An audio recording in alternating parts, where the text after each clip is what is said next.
திருப்பாவை 14వ பாசுரம்.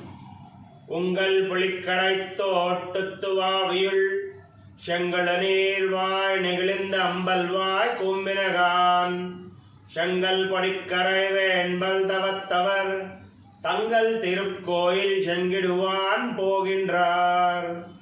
எங்களை முன்னும் எழுப்புவான் வாய் பேசும் நங்காய் எழுந்திராய் நாணாதாய் நாவுடையாய் செங்கட சக்கரமேந்தம் தடக்கையன் பங்கைய கண்ணானைப் பாடேலோர் எம்பாவாய்.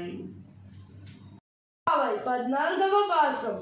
ఉంగల్ పులిక్కడ్డైలో గోదాదేవి తమ సకురాలిని మేలు కొలుపుతూ మీ పెరటి తోటలో ఉన్న తుమ్మెదలు మల్లెపూల సువాసనతో మధురంగా గానం చేస్తున్నాయి.